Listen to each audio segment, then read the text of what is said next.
Buenos días, ¿cómo están?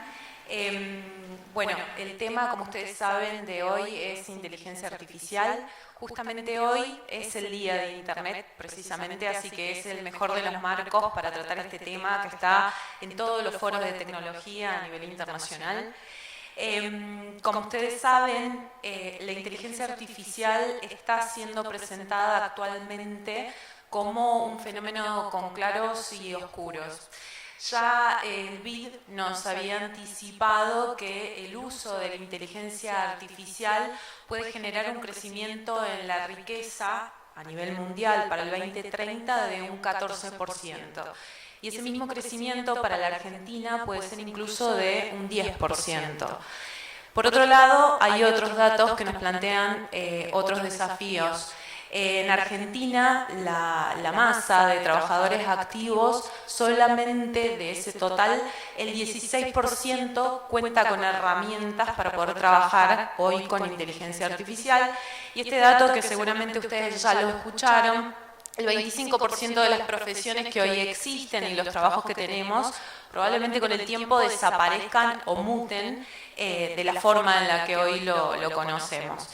Con todo esto, la inteligencia artificial se ha acelerado en el último tiempo su uso, su implementación, porque como ustedes saben, pasó de ciertos espacios que eran más bien técnicos o científicos a espacios en donde todos nosotros ya lo estamos utilizando y estamos un poco hablando en código de inteligencia artificial, ¿no? Bueno, con este producto, ¿cómo podría mejorarlo si tengo inteligencia artificial? O en este proceso, ¿cómo podría implementarse la inteligencia artificial? Con todo esto, queríamos arrancar preguntándole a Andrea, ¿en dónde ves que hay un mayor impacto de la inteligencia artificial o en qué sectores la inteligencia artificial está generando un mayor impacto precisamente? Bueno, gracias Romina y un placer estar con ustedes. He venido de Bruselas esta semana y fue un placer y mucha suerte para mí poder participar en este panel en persona. ¿Dónde está la inteligencia artificial? ¿Dónde va a tener su impacto? Es muy difícil como pregunta porque la inteligencia artificial va a ser pervasiva, va a impactar a muchísimos sectores. Es una manera nueva de solucionar problemas y de hacer las cosas. No es un sector económico, pero es algo que va a ser muy difuso en toda la economía, en toda la sociedad. En este momento vemos sectores muy importantes donde la inteligencia artificial ya ha devenido la manera normal de solucionar problemas. El mundo del trabajo, las relaciones entre el empleado y las empresas, el mundo de la salud, el comercio electrónico. Y en este momento lo vemos, lo vamos a escuchar de Diego en particular, la inteligencia artificial utilizada más y más en el gobierno también, para los servicios públicos, para conversar con ciudadanos, para fortalecer, mejorar el back office del gobierno, entonces la parte de administración y la parte de eficiencia del gobierno. No hay un sector donde la inteligencia artificial no va a llegar. No es una amenaza, puede ser una oportunidad, claro, ¿no? Pero se tiene que manejar con cuidado, como vamos a ver en esta conversación, pero sí, el impacto va a ser muy grande. Un pequeño comentario sobre lo que estás diciendo tú, sobre el impacto del 14%, el 10%. Bueno, todas estos datos que vemos, estos estudios que vemos, nos dan un impacto de la inteligencia artificial mucho más fuerte en el norte del mundo que en el sur del mundo. Entonces, eso es un problema, porque cuando China crece del 26% en esta década gracias a la inteligencia artificial, Estados Unidos el 20% y Argentina el 10%, eso quiere decir que la desigualdad y la polarización económica en el mundo va a incrementarse. Entonces, uno puede crecer el 10%, pero si los demás crecen más, eso es un problema para Argentina de competitividad, un problema de sostenibilidad, y se necesita una acción concreta para fortalecer la introducción de la inteligencia artificial en Argentina de manera que sea complementaria al ser humano y que sea complementaria a los objetivos de Argentina en términos de empleo, en términos de desarrollo sostenible. Esa es mi posición como investigador. Voy a seguir provocándolos porque tomen acción en ese sentido.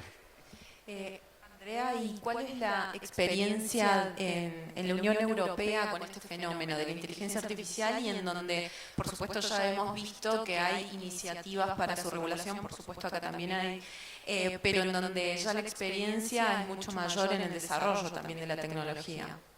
Bueno, sí, Europa no siempre está liderando la inteligencia artificial en el mundo. Estados Unidos, China son más líderes de inteligencia artificial. Pero en Europa somos normalmente, compartimos valores, por ejemplo, de derechos humanos, de sostenibilidad, con países como Argentina. Entonces nos dimos cuenta hace unos años que la inteligencia artificial iba evolucionando de manera que presentaba oportunidades, pero mucho peligro también si se abusa de la inteligencia artificial, o también cuando no se abusa, no intencionalmente, pero puede generar riesgos para la sociedad y para el ser humano. Entonces empezamos un percurso después del 2017 que ha visto las instituciones europeas transformarse como en una máquina inteligente que aprende, porque al principio no sabíamos nada. El Parlamento Europeo dijo, bueno, están llegando los robots, les damos personalidad electrónica, van a tener deberes y derechos. Y todo el mundo científico se quejó, entonces empezamos un percurso. Yo fui parte de un grupo de expertos que escribió líneas guías éticas para la inteligencia artificial. Eso se transformó en una propuesta de legislación que está pendiente, se va a finalizar en la segunda mitad de este año, donde no se regula la tecnología, pero se regulan unos usos y aplicaciones de la tecnología que se consideran de alto riesgo. Le puedo dar más detalle, pero tenemos muchos amigos en este panel, no quiero abusar de mi tiempo. Pero si tienen preguntas o conversando, soy feliz de dar más detalle, Romina. Perfecto, Andrea, gracias. Bueno, ahora vamos a hablar un poco con Tamar. No sé si funciona. Sí, ahí está. Creo que no. Si no, te puedo pasar esto. Hola, hola. Ahí está. Tamar, bueno, como gerenta de Relaciones Gubernamentales de Google, te queríamos hacer una pregunta, sobre todo porque hubo novedades ahora en las últimas semanas sobre las nuevas implementaciones que Google está haciendo de inteligencia artificial. ¿Cuáles eran? Sí, bueno, ¿me escuchan bien, no? ¿Sí? Sí. Excelente. Gracias, Romina, y gracias a Cabase por organizar este encuentro tan interesante. Google es una empresa donde todos los productos y servicios que hoy tenemos utilizan de alguna manera inteligencia artificial, ¿no? Y hace muchos años es así. Piensan en el buscador, por ejemplo, que utiliza, por supuesto, también tecnología, inteligencia artificial para responder a cualquier búsqueda de cualquier usuario, o por ejemplo Google Maps, donde también uno para encontrar la ruta más corta y más eficiente hacia algún lugar, también usa esa aplicación que detrás tiene inteligencia artificial. Todos los productos de Google, creo que por ahí tengo alguna presentación donde vemos, perfecto, todos los productos, ahí no es exhaustiva, hay más. Pero ahí ven Google Fotos, que por ejemplo te puede buscar, ¿no? Identifica la cara de alguien que uno tiene en fotos en esa aplicación y puede identificar a esa persona. Google Drive, Gmail, son todos productos que utilizan inteligencia artificial. La inteligencia artificial está en todos nuestros productos. Y ahora, como decía Romina, hay nuevas aplicaciones y lanzamientos muy recientes que anunciamos hace muy poquito en I.O., que es la conferencia para desarrolladores que se hace todos los años en California. Y en muchos casos se trata de potenciar lo que ya existe, ¿no? Por ejemplo, ya Google Drive o Fotos utilizaban inteligencia artificial en muchos de sus procesos. Ahora hay nuevas aplicaciones, nuevos modos de uso, lo mismo con Gmail. Y en otros casos se trata de lanzamientos de nuevos productos. Por ejemplo, el chatbot que se llama Bard. Alguno tal vez ya lo probó, lo usó, si no, les recomiendo probarlo y ver de qué se trata. Va a estar próximamente en español, disponible en español. Y justamente es un chatbot conversacional, ¿no? Hoy están en el centro de la discusión por un montón de motivos que después podemos profundizar. Pero bueno, es un chatbot conversacional al que uno le hace preguntas de distinta índole y arroja respuestas pertinentes o relevantes según la búsqueda. Así que Bien. eso, la inteligencia artificial Muchísimas. la van a encontrar en todos los productos de Google. Implementaciones, tal cual. Bueno, Andrea nos contaba que la inteligencia artificial está generando muchos retos en muchos niveles. Uno de ellos el ético. Y quería consultarte Google, ¿de qué manera está trabajando con estos retos éticos que se están planteando hoy, con nuevos productos o por lo menos con estas nuevas implementaciones que hay de los productos? Sí, un poco también siguiendo los puntos que hacía Andrea recién, para nosotros también vemos un montón de beneficios y de potencial impacto positivo de esta tecnología en la región. Vos, Romina, también hablabas del impacto concreto en el PBI y en el desarrollo de nuestra región, algo que no es menor, y cómo podemos nosotros aprovechar ese potencial desde Latinoamérica.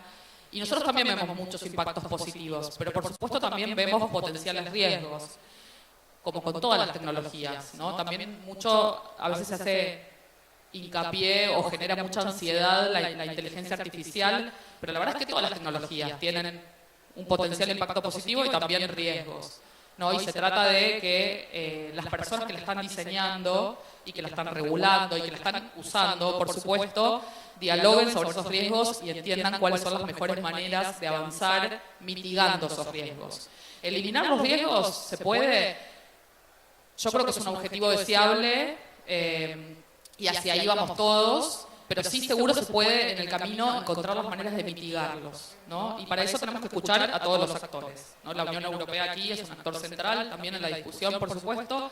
Hay muchos sectores a nivel internacional que están trabajando con principios, con marcos éticos, desde la OCDE, la Unión Europea, por supuesto, UNESCO, asociaciones empresariales, académicas. Hay mucho diálogo, o sea, ahora vivimos en un momento como de gran intensidad del debate por los últimos lanzamientos que vimos al público, pero la verdad es que este diálogo viene de hace muchos años. Nosotros en Google tenemos desde el 2018 lo que se llaman los principios éticos que guían nuestro desarrollo de inteligencia artificial. Y creo que por ahí también tengo, a ver si lo puedo En pasar. la próxima diapositiva, creo que... Sí, Estaba en gracias. Estos principios se desarrollaron en 2018 y lo que hacen es guiar el desarrollo de la tecnología. Son específicos para la inteligencia artificial, pero la verdad es que aplican para otros desarrollos que hacemos en la compañía también. Y marcan lo que vamos a hacer con esta tecnología y lo que no vamos a hacer, ¿no? También las aplicaciones que no vamos a hacer con esta tecnología. Entonces voy a repasarlos muy rápidamente, igual los tienen ahí, no quiero aburrirlos, pero nuestros principios dicen que determinan que la inteligencia artificial debe promover el beneficio social, ¿no? ¿Cuáles son las aplicaciones donde el beneficio, el impacto positivo supera ampliamente a los riesgos? Bueno, ahí nos vamos a concentrar. Hay aplicaciones de medicina, hay aplicaciones, por ejemplo, para combatir el cambio climático, hay aplicaciones para asistir a personas con discapacidad. El foco va a estar ahí, en ese tipo de aplicaciones. Evitar crear o reforzar prejuicios injustos. Y esto es interesante, yo me detengo sobre todo en la palabra reforzar. Muchas veces los prejuicios preceden a la tecnología, ¿no? O justamente los prejuicios que vemos en la tecnología reflejan los prejuicios que hay en nuestra sociedad, ¿no? Porque estos algoritmos se entrenan con bases de datos que son corpus distintos, de distinto tipo, enciclopedias, libros de dominio público, papers académicos, y reflejan de alguna manera lo que aprenden ahí, ¿no? Entonces, ¿cómo hacemos para mitigar estos sesgos? Tenemos que trabajar en el mundo online y offline, ¿no? Porque muchas veces eso, están reflejando lo que pasa en otros ámbitos. Sí, académicamente hablan de un bucle pernicioso a nivel sesgos algorítmicos por esto precisamente, ¿no? Se refleja lo que sucede, se genera lo que se refleja y sigue de alguna manera retroalimentándose, ¿no? Totalmente. Entonces es un desafío muy grande. Nosotros lo hemos trabajado, por ejemplo, hay un ejemplo interesante, me parece, para ver cómo hacemos para evitar crear o reforzar prejuicios, que es el del traductor. Google Translate usa inteligencia artificial para dar una respuesta, una traducción instantánea cuando alguien hace una búsqueda. Y muchas veces pasaba que cuando uno buscaba, por ejemplo, la traducción de la palabra doctor en inglés o maestro, teacher, doctor, el traductor traducía doctor para doctor o maestra para teacher en español. ¿Por qué? ¿No hay maestros? O enfermera para nurse. Nurse puede ser en inglés enfermera o enfermero. ¿No hay enfermeros? ¿No hay maestros?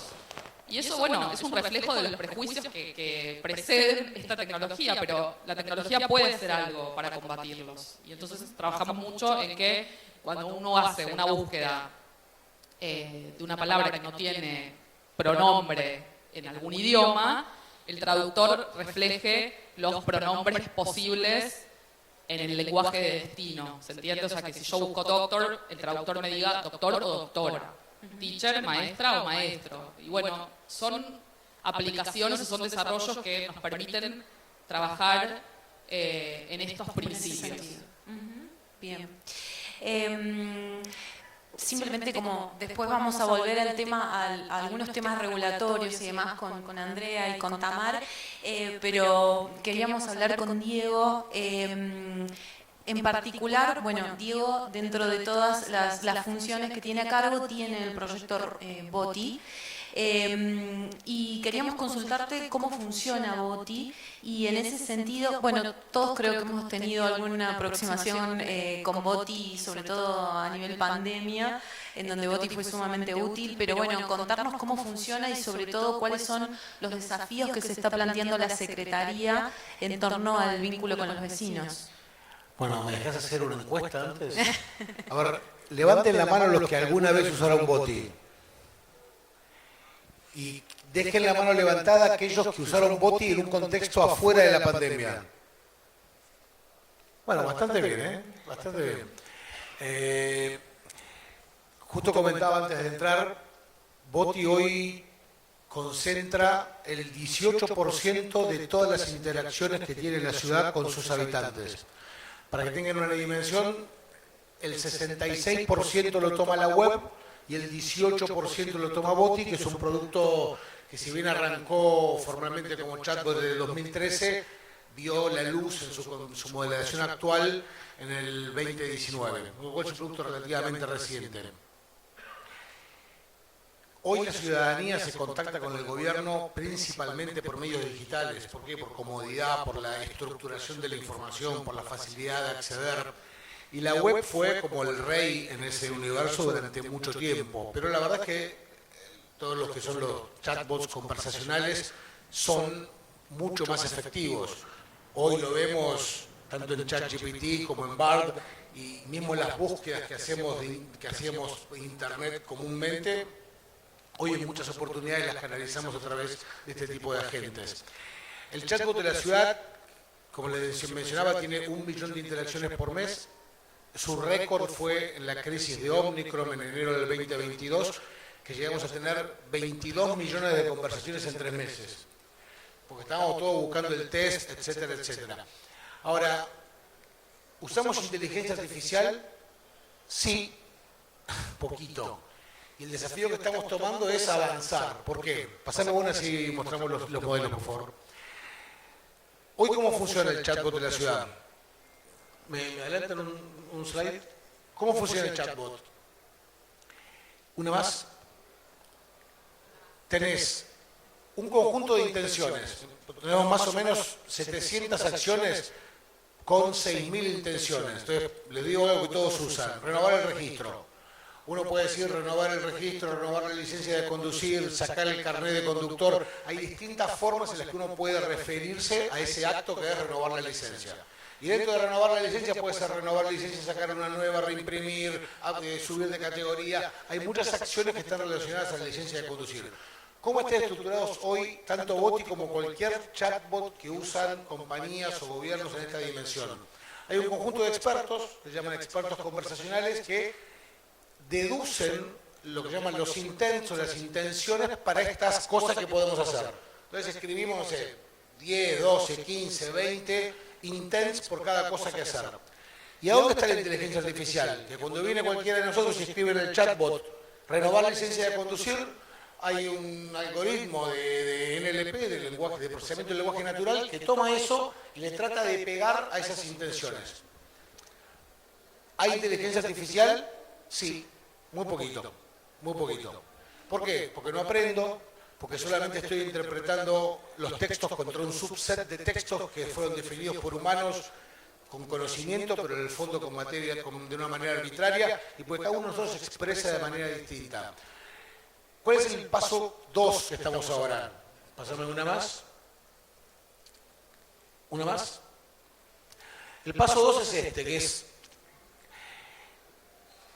dejamos los intents como un input más. Ahora, vamos a lo que está abajo. Todos los trámites, todas las páginas web que reflejan el trámite de licencia de conducir tienen un montón de texto que te dan requisitos, características, etc. Y ahí trabajando con la gente de Google, nos pusimos a armar un modelo de scoring, que podemos decir que es inteligencia artificial hasta cierto punto, pero no importa. Un modelo de scoring que ¿qué hace? Evalúa las negritas, los emojis, la distancia de las palabras, etcétera, etcétera, etcétera. Entonces, ahora en lugar de comparar solo contra este subset de intenciones, comparamos contra ese subset de intenciones, contra el texto que está metido en todas las acciones que podemos realizar, y tomamos lo que el usuario escribe para sacar un resultado de eso. Y ese resultado, si es muy alto, te doy una sola opción. Es como, ¿lo sigue teniendo Google eso de la búsqueda, el Lucky Guess? ¿O desapareció? Cuando te mandaba un solo resultado, eso desapareció, ¿no?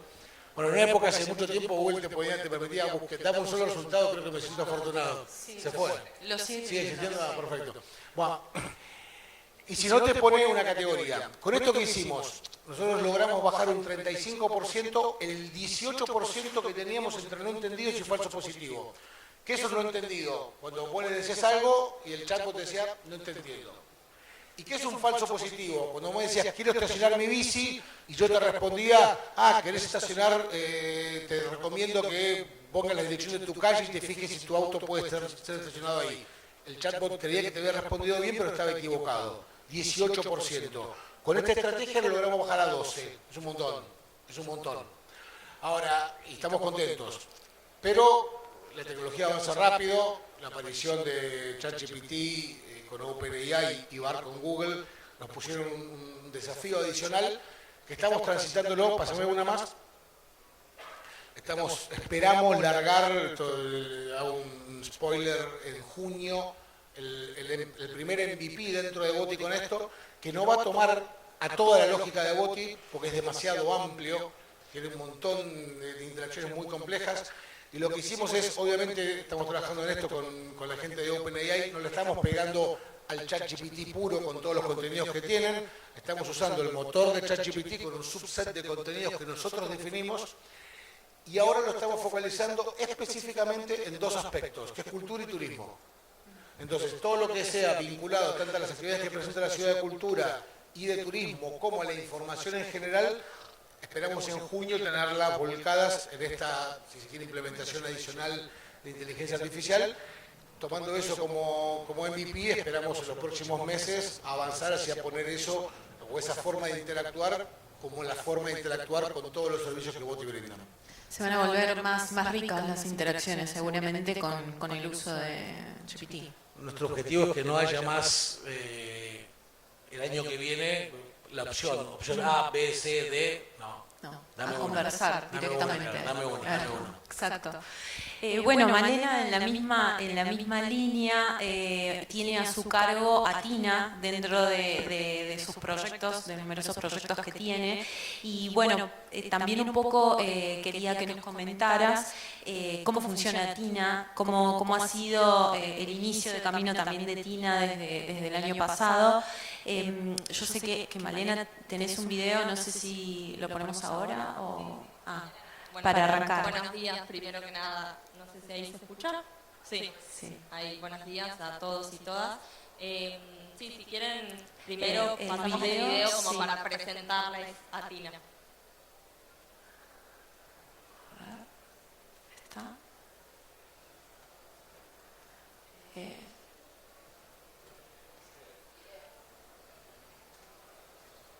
¿No se escuchó? Ahí No tiene sonido. Está disponible para lo que necesites las 24 horas, los 365 días del año.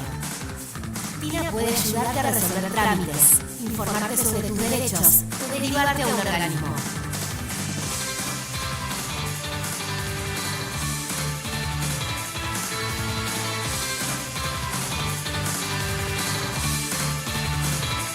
Tina es amable, accesible y eficiente.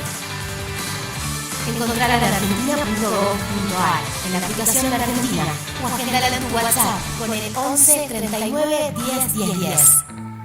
Tina siempre está. Argentina Presidencia. Bueno, muchas gracias. Esa era Tina. La idea era presentárselas. Es un proyecto que, como dijiste, Romina, nació hace muy poco. En noviembre del año pasado pudimos darla a conocer. Pero obviamente tiene todo un trabajo previo de un equipo que va justamente haciendo una articulación con todos los organismos del Estado Nacional para poder ofrecerle a la ciudadanía un ingreso, una ventanilla única para poder preguntarle y tener respuestas sobre diversos trámites. El desafío creo que está justamente en eso, en poder articular y entendiendo que el Estado es uno solo y que muchas veces se le ofrece, bueno, no, esto lo tenés que hacer con la AFIP, no, bueno, esto lo tenés que hacer con el Ministerio de Economía, y la realidad es que a la ciudadanía lo que le interesa es poder resolver su problema, que le ofrezcan el mensaje, digamos, lo más direccionado posible, como también contaba Diego, para poder llegar finalmente con respuestas sencillas, simples, para poder después realizar un trámite, o incluso lo que incorporamos también es poder descargar documentación también desde Tina, como puede ser el certificado único de discapacidad, por ejemplo, con la interacción y con la articulación con la identidad digital de Mi Argentina, para poder ofrecerle esta seguridad al documento, para poder descargar documentación personal. Bien. Y la Secretaría en particular, ¿hacia dónde dirige Tina en relación al vínculo con los ciudadanos? Seguramente, ordenar y coordinar todo el Estado Nacional en torno, digamos, un poco a Tina y el ámbito administrativo debe ser sumamente complejo. Sí, el desafío es permanente y es una articulación también permanente con todos los organismos del Estado, y también empezar a entender, en este proceso de entender cómo la ciudadanía pregunta, que también un poco lo comentaba Diego, entender qué es lo que necesita, cómo mejorar esas búsquedas, es el desafío continuo y el trabajo continuo que se realiza todos los días desde el equipo. Pero también poder ampliar a poder derivar cuando es un tema que, por ejemplo, se trata de un trámite provincial o municipal, que en muchos casos Tina no lo va a poder terminar de resolver porque es un trámite que no se hace con el Estado Nacional, pero sí poder derivarlo al lugar correcto, que creo que ese es el desafío que tenemos en general los estados en los bots que vamos desarrollando, porque entendemos que una persona también no tiene por qué entender los distintos estamentos del Estado, sino que lo que quiere es poder solucionar los trámites lo más simple posible, lo más rápido posible. Y también el desafío es un ida y vuelta, es que cada vez que tenemos que pensar un trámite para Tina, poder entender si los pasos de esos trámites no se podrían simplificar. Entonces también darnos vuelta con los organismos del Estado para poder en ese ida y vuelta simplificar los trámites, ahorrar pasos, pensar en dónde puede capaz ingresar Mi Argentina con la identidad digital a simplificar, a no tener que dirigirse a una oficina de manera presencial. Tal cual, simplificando procesos, ¿no? Además. Bueno, Ariel, bienvenido. Ariel tenía unas imágenes, no sé si las podemos mostrar. Bueno, Ariel, quería que nos cuentes un poco sobre Cuentito. La verdad es que yo lo estuve probando antes, está muy bueno, pero si nos querés contar a todos de qué trata este proyecto. Gracias. Hola, ¿qué tal? Cuentito es un proyecto que utiliza inteligencia artificial para, como dice su nombre, generar cuentos infantiles, tanto el texto como las ilustraciones. O sea, la idea es que cualquiera de ustedes lo puede utilizar, entran a cuenti.com y escriben, no sé si ya están familiarizados con inteligencia artificial, se ha usado ChatGPT o Bard, lo que se llama un prompt, que sería como la orden que uno le pide a la inteligencia artificial para que ejecute. En este caso puede ser, quiero un cuento infantil de una niña que le va a llevar a la abuela a la sopa porque se sentía mal y aparece un lobo, por decir algo, algo poco trillado. Entonces la inteligencia artificial lo que hace es, en base al pedido del usuario, generar un texto con características de cuento infantil y además ilustrarlo. Generamos 4 ilustraciones al respecto de eso y después queda justamente un cuento ilustrado que ustedes pueden reenviarlo, se puede también pedir impresión para que le llegue a su casa. Pero el objetivo principal era ese, generar rápidamente para, no sé si, ¿quiénes tienen hijos, hijas? Bueno, esta noche ya saben qué hacer. Yo tengo un nene de 2 años y medio y exigente, demandante con los cuentos y cuentos nuevos y cuentos donde él sea el protagonista. Entonces acá le puede poner el nombre de su hijo o hija y lo convierte en protagonistas de la historia. Y nació como eso, es algo que nació de casualidad. Esto es un proyecto familiar al cual yo me sumé, creo que es el slide siguiente. A ver, no pasa nada. Ahí está. En realidad ellos son Javier, Ana y sus hijos. Esta es una nota que se hizo en Clarín. Yo me sumé, yo soy amigo de la familia, me sumé en la parte más técnica. Y Juani, que es la menor, tenía 5 años, ahora tiene 6. También, situación similar. Nenes, nenas que les gustan los cuentos a la hora de dormir y padres cansados después de toda la jornada laboral. Y bueno, peloteando un poco con Javi y con Ana, surgió la idea de esto, utilizar ChatGPT en su momento, o GPT-3, lo que estaba en ese momento disponible, para generar esto y si bien uno puede ir a ChatGPT y pedir esto mismo, esto ya tiene una solución integrada y además lo ilustra, cosa que hoy en día ChatGPT no hace nativamente. Así que en 2 minutos esa es un poco la idea. El proyecto creció un montón, tuvo muy buen recibimiento de la prensa y si bien nuestra intención original era esto, estamos cansados y queremos que nuestros hijos se duerman, la verdad es que la mayoría de ayuda que estamos recibiendo viene mucho del ámbito educativo.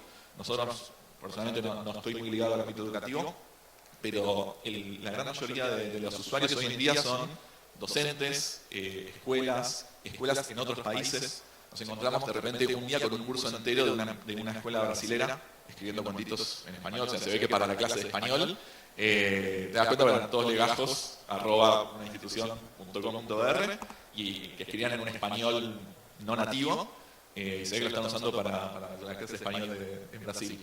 Y hoy nos llegó un mensaje de una fonoaudióloga que trabaja con chicos en espectro autista, que también le interesa poder escribir más cuentos y por ahí más largos, con más ilustraciones. Así que le estamos viendo un montón de aristas nuevas que nosotros originalmente no habíamos concebido. Y eso también creo que es un poco lo que pasa con toda la tecnología nueva. Uno por ahí lo piensa para allá y de repente el mercado o el uso natural te lo lleva para otro lado, adicional. Y está buenísimo, o sea, coincido con todo lo que está diciendo. Es una herramienta que puede tener su lado no tan lindo. De hecho, para nosotros, lo que comentaba Tomás, el tema de los sesgos es muy fuerte y es muy difícil, es lo que más combatimos, porque adivinen si uno pone una nena de 6 años de qué color de piel y qué color de pelo la ilustra. O sea, naturalmente la hacía de tez blanca, ojos celestes y rubia. Entonces, tener que luchar con todos esos sesgos es algo que tenemos que hacer a diario, es parte del aprendizaje, es parte del bucle positivo que tratamos de imponer en la plataforma, pero sí, como también decía Tamara y decían acá, esto está construido en base al conocimiento generado por humanos, y los sesgos son nuestros. La máquina solamente los replica o los acentúa en algún punto.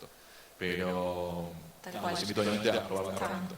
Está teniendo muchísimas más aplicaciones de las que inicialmente se habían generado.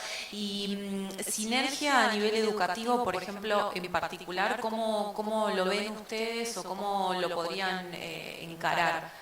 Sí, estamos viendo de nuevo, nos escriben docentes, esto en particular no es el único caso, no sé, hablan del espectro autista.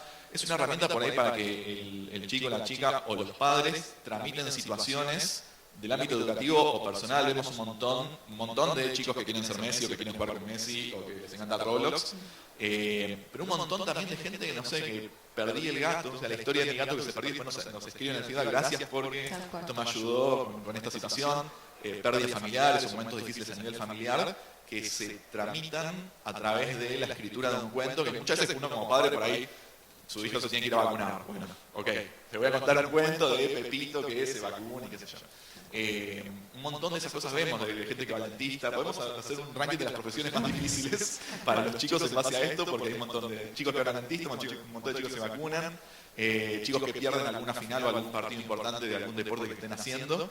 Y eso lo vemos por ahí también a nivel más familiar, o sea, también por el horario en el que se generan los cuentos, pero en horario escolar vemos algunos que son como, bueno, se les da a un grupo de chicos una semilla, una idea particular, escriban un cuentito sobre la nena que va a traerle la sopa a la abuela, y ves, no sé, 10, 15, 20 cuentos generados similares a partir del mismo prompt, como lo entendió el alumno, y después el output que genera la plataforma.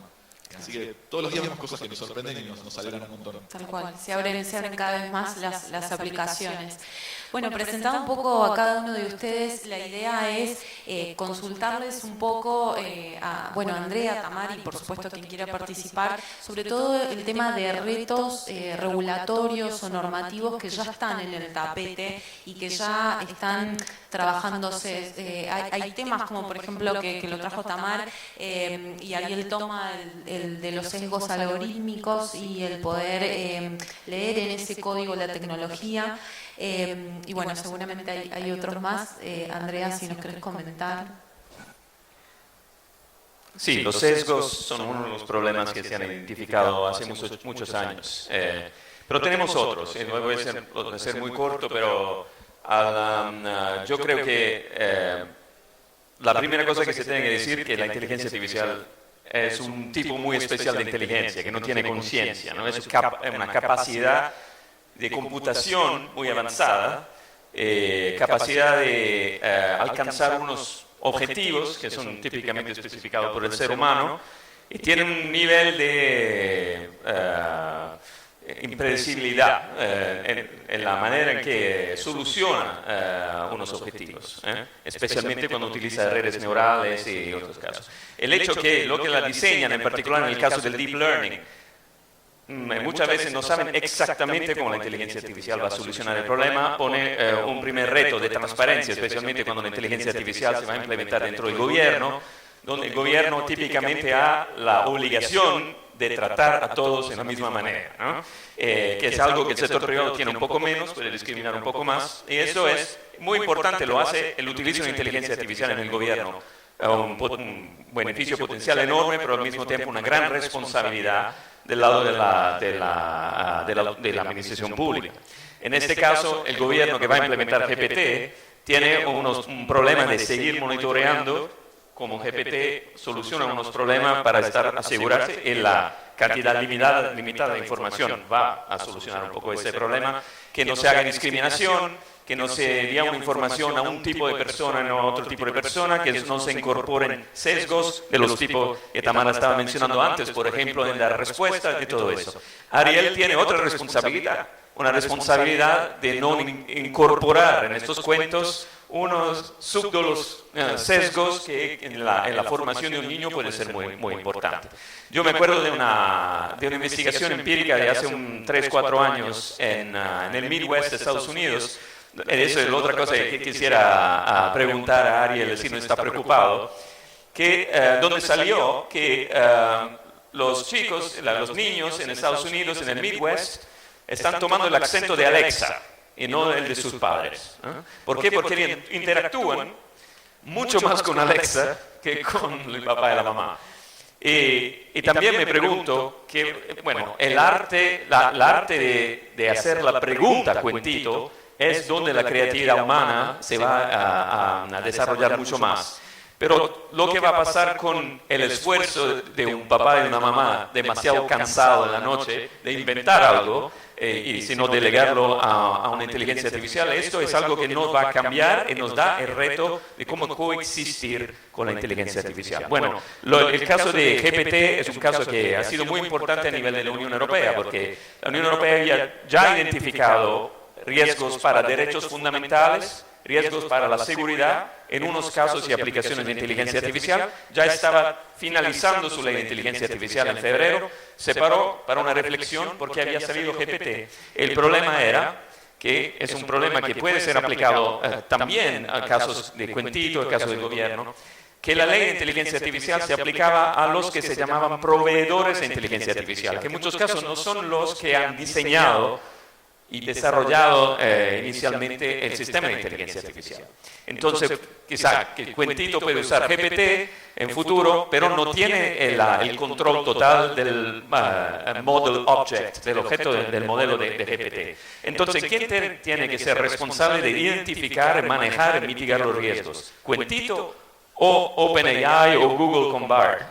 Y entonces se introdujeron nuevas reglas de responsabilidad para los que diseñan y desarrollan la inteligencia artificial generativa y foundation models, como se llaman, porque ellos tienen una responsabilidad y la capacidad de identificar estos riesgos y actuar para mitigarlos. Entonces, el nuevo reto de la ley de inteligencia artificial es crear este nivel de cooperación a lo largo de la cadena del valor de la inteligencia artificial, donde todos los riesgos que emergen en cualquier momento de esta cadena del valor se puedan identificar y manejar. Y será muy interesante porque es increíblemente difícil regular la inteligencia artificial y como ven, cuando ya se está a poner la palabra final, ya algo ha cambiado, ¿no? Entonces se tiene que seguir cambiando la ley. En este momento lo que vamos a hacer, nos paramos un segundo, definimos principios, definimos un sistema de gobernanza para la inteligencia artificial y creamos algo que es una ley viviente, donde vamos a tener autoridades públicas, partes interesadas, sociedad civil, que van a seguir reflexionando sobre cuáles son los riesgos que están emergiendo en la inteligencia artificial y cómo hacer dentro del marco general de la ley a manejarlo y mitigarlo. Es muy importante, es un reto increíble para un legislador que típicamente hace una ley, la escribe, la saca, se la olvida y un juez con una peluca la va a aplicar. No, no va a pasar así en la inteligencia artificial. Lo que va a pasar es vamos a tener que tener reglas vivientes y todos nosotros vamos a estar involucrados en señalizar cuando se necesitan cambiar las reglas. Tal cual. Tal cual. Tamar, desde el sector empresario, digamos, es bastante múltiple la participación, el tercer sector, la sociedad civil, las empresas, están de alguna manera acompañando esta serie de desafíos. Bueno, consultarte un poco desde el lado de las empresas. Sí, bueno, creo que hay muchas coincidencias con lo que dijo Andrea. Primero, en la dificultad de la tarea que tenemos todos por delante, la incertidumbre en la que estamos inmersos ahora con los cambios tan rápidos que se están dando en el sector y que requiere, como decía Andrea, ¿no?, de muchísima reflexión de todas las partes interesadas, de muchísimo diálogo, de construir puentes, de mantener una conversación permanente, mecanismos de gobernanza permanentes, en conversación con todas las partes relevantes en la cadena de valor y en el sector. Es complejo, sin duda, no es imposible, es una conversación que hay que dar, cómo se debe regular, y hay otra cosa que dijo Andrea al principio de su intervención que me interesó mucho, que dijo: nosotros nos enfocamos en regular aplicaciones y no la tecnología, ¿no? Y esto es importante porque, de vuelta, en el mundo de la inteligencia artificial es enorme, es cada vez más grande, y conviven aplicaciones como la de Ariel, Cuentito, ¿no? Yo ahora también tengo una aplicación en mi teléfono, por ejemplo, donde soy muy mala con las plantas y se me mueren todas, entonces le saco fotos a mis plantas y la aplicación las reconoce y me dice cómo las tengo que cuidar. Igual no sirve, igual las mato y no puedo seguir ningún consejo. Pero hay aplicaciones como Cuentito, aplicaciones que te ayudan en tareas domésticas muy sencillas y otras aplicaciones que tienen mucho riesgo. Por ejemplo, el uso de aplicaciones de inteligencia artificial en el gobierno, en el área de la medicina, en el área de justicia. Autos autónomos, en el sector financiero. Sin duda, exacto. Hay consenso en que hay aplicaciones de alto riesgo y aplicaciones de bajo riesgo. Y como decía también Andrea, distintas responsabilidades o distintos roles o lugares en esa cadena de valor, ¿no? Como proveedores, como desarrolladores, como consumidores, Entonces, ese es el desafío, ¿no? Despejar, hacer como tener más claridad del escenario, qué es lo que hay en el ecosistema de la inteligencia artificial y cuáles son los riesgos de acuerdo a cada aplicación. Entonces, creo que el desafío, creo que todos estamos embarcados en esa conversación. y comprometidos con avanzar en las discusiones y todos, al menos desde Google, poniendo mucho el foco ahí, ¿no? Y en Google se desarrollan todo tipo de aplicaciones. Se desarrollan aplicaciones que tal vez conllevan poco riesgo y otras aplicaciones en el área de la medicina que tienen otros desafíos. Entonces, lo que queda por delante es un trabajo arduo para todos. Pero bueno, somos optimistas de que el diálogo de vuelta ya comenzó hace muchos años, no es algo nuevo, muchas veces eso leemos hoy por hoy en los medios o en las redes, mucha preocupación, pero la verdad es que las conversaciones sobre regulación de inteligencia artificial están presentes en estos sectores, en el mundo de la cooperación internacional, en las empresas, en los gobiernos también locales, hace ya varios años y vemos avances positivos. Bien. Déjame que Romy que haga un aporte. Usamos indistintamente dos palabras que son ley y regulación, que no son necesariamente análogas, ¿sí? Yo lo que digo es, trabajando en el gobierno, en general, cuando el gobierno regula algo, tiene mucha más chance de arruinarlo que de mejorarlo, ¿sí? ¿Cuál es la mejor regulación y la que no existe? Si pudiésemos vivir sin regulaciones y todos en paz, estaríamos mucho más felices. Eso no es posible, con lo cual vamos construyendo normativas que nos permitan vivir en sociedad. Yo estoy muy de acuerdo con lo que plantea Andrea con respecto a una ley que establezca principios y que esos principios luego van a tener una aplicación viva. Tengo 51 años, uno de los primeros libros que leí en mi vida que me apasionó era Yo Robot de Isaac Asimov, que tenían las leyes de la robótica y que eran un conjunto de leyes muy sencillas, que era, creo que no dañarás a un humano, no dañarás a un humano, no las otras dos. Después finalmente estaban mal escritas, es un lío bárbaro, pero en algún momento los robots decidieron que era mejor matarnos para que no nos sigamos dañando nosotros mismos. Yo estoy muy de acuerdo en establecer principios de aplicación general. Ahora, uno cuando regula algo lo que busca generalmente es evitar efectos negativos. Y en la gran mayoría de los casos, que esos efectos negativos ya están contenidos en alguna ley. El gobierno no puede usar información inadecuada ni con inteligencia artificial ni con ninguna otra tecnología, con lo cual eso está contemplado. El gobierno ni ninguna organización puede aplicar sesgos raciales, religiosos, de orientación sexual o de lo que sea, ninguna decisión o acción que tome, y eso ya está determinado, sea con inteligencia artificial, con una website, con una medida, con lo que sea. Pero yo lo que digo es, hay que tener mucho cuidado de sobre regular, porque eso en general lo que hace es matar la innovación, evitar el avance, por lo que decía Andreas, es tan veloz la evolución de las cosas que indefectiblemente cuando termina la regulación Es letra muerta. Queda como letra muerta. Ya está muerta, letra muerta. Sí, tal cual. Bueno, abro la pregunta para todos, pero bueno, sobre todo para Diego, Ariel, Malena. Hay un montón de socios de Cabase, de todo tipo, digo, de grandes industrias y algunas empresas más pequeñas. Preguntarles y consultarles cuál es la recomendación de ustedes para aquellos que quieren implementar inteligencia artificial para acercarse a sus clientes, para poder repensar el producto que están por lanzar o que están elaborando, y en este proceso decir, bueno, o yo lo estoy siguiendo a este proceso de acercarme a mi cliente y cómo lo encamino utilizando, por ejemplo, un bot o cualquier otra tecnología, o bien me estoy planteando iniciar ese camino, cómo lo inicio y cuándo sé que tengo específicamente esa necesidad. Yo, bueno,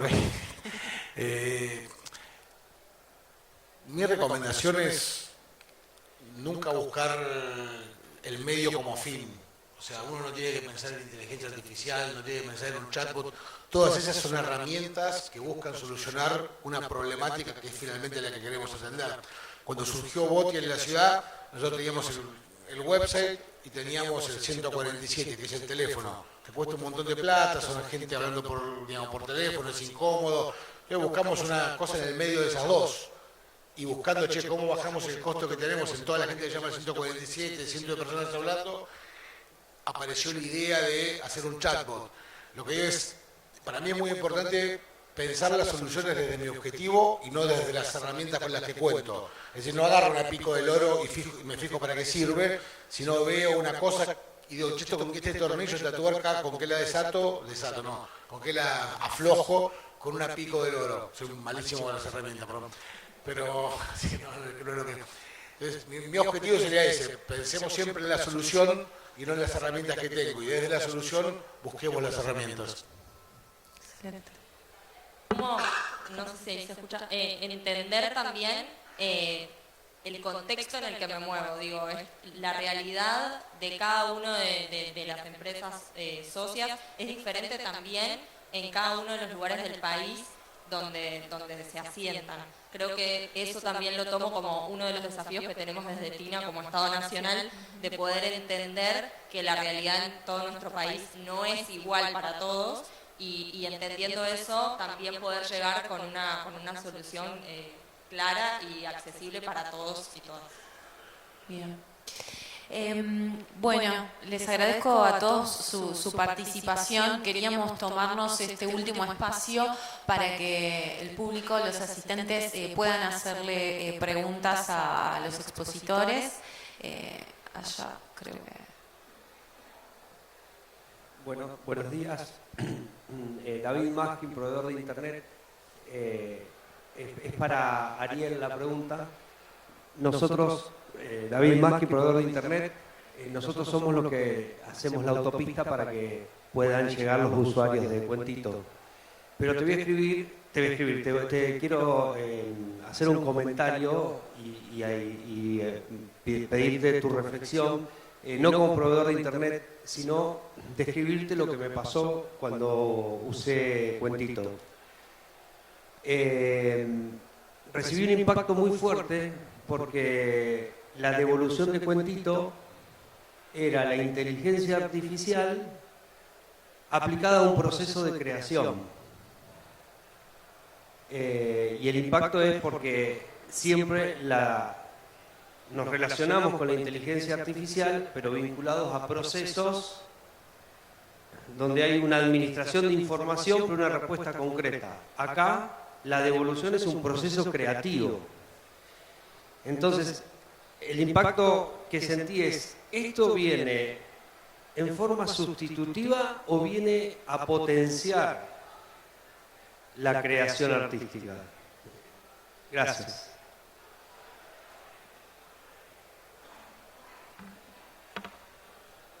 Hola. Gracias y gracias por usar Cuentito. Para mí es una herramienta. O sea, yo soy redactor, yo estudié redacción publicitaria. Para mí es una gran herramienta creativa y generativa, que es como se lo conoce.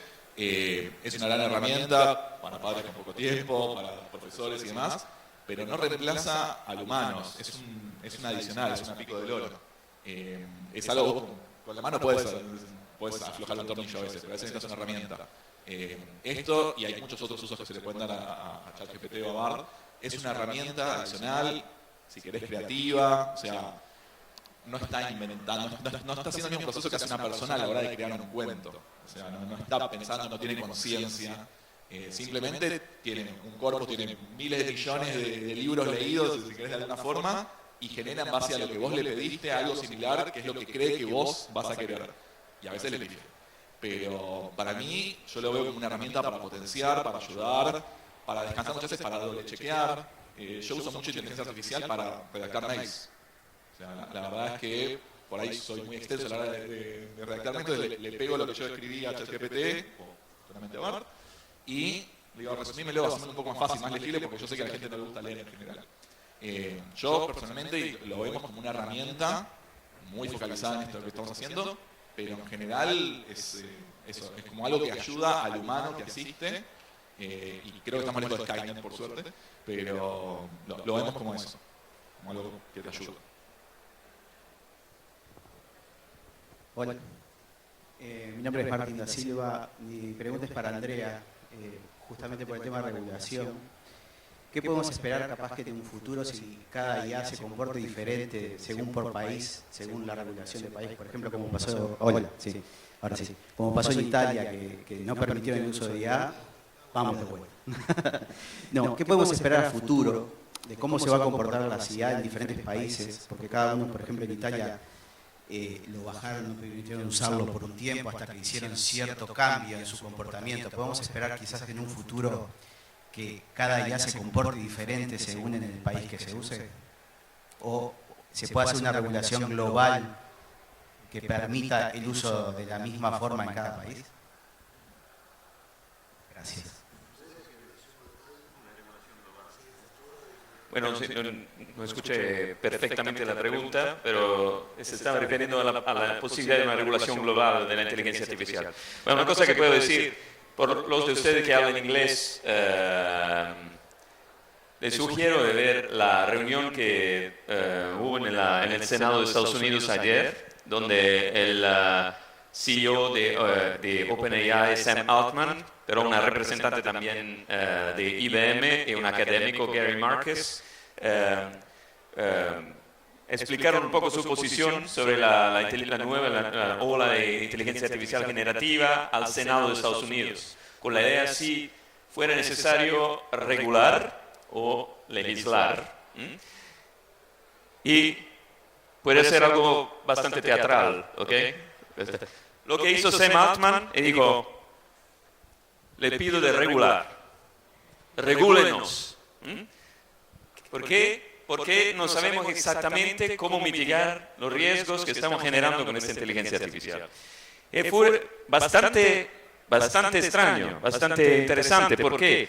Porque al final los miembros del Senado decían, uno, claro que vamos a instituir una agencia sobre inteligencia artificial, porque lo que estamos viendo es una tecnología que tiene un impacto tan transformativo que se necesita vigilar. Segundo, el académico Gary Marcus, muy famoso en este campo, dijo, se necesita una agencia global sobre inteligencia artificial, no solo una agencia de Estados Unidos. No sé si esto va a pasar, pero es claro que tenemos todos los mismos retos y vamos a interpretar la inteligencia artificial de manera diferente en diferentes partes del mundo, pero al menos una agencia internacional que no va a ser global para la división que tenemos, la rivalidad que tenemos en este momento entre China y Estados Unidos, pero una agencia internacional o un marco de cooperación internacional sobre la inteligencia artificial está emergiendo en este momento. Yo me estoy desempeñando en este momento como jefe del grupo de trabajo sobre riesgo de la inteligencia artificial de la OCDE. Y hay muchos más países que los países miembros de la OCDE, Argentina también está involucrada, y ahí estamos tratando de definir un marco interoperable, así lo llamamos, para manejar los riesgos, los sesgos de la inteligencia artificial. Yo creo que el nivel de preocupación que vemos en este momento para la evolución de la inteligencia artificial generativa va a llevar a muchos países a legislar sobre inteligencia artificial. En la Unión Europea, claro, fue la primera a empezar. Canadá, Reino Unido está, les llaman regulando, pero regulando de manera bastante liviana, basado en principio. Lo que vamos a ver será una evolución muy interesante. La necesidad de cooperar, porque ningún país tiene los recursos necesarios para poder manejar esta evolución tan rápida y tan pervasiva, ¿no?, de la inteligencia artificial. Entonces, yo creo que el papel de un país como Argentina, que tiene tanto talento, buenas universidades y una sociedad civil muy activa, es un papel muy importante en el futuro para participar en esos foros internacionales. Entonces, yo estoy aquí también para facilitarlos y ustedes del gobierno central de la ciudad de Buenos Aires, del sector privado, de grandes y pequeñas empresas, quieren ser más activos y más proactivos en participar en esos procesos. Excelente. Bueno, les agradezco muchísimo a todos los speakers del panel y gracias a todos por estar.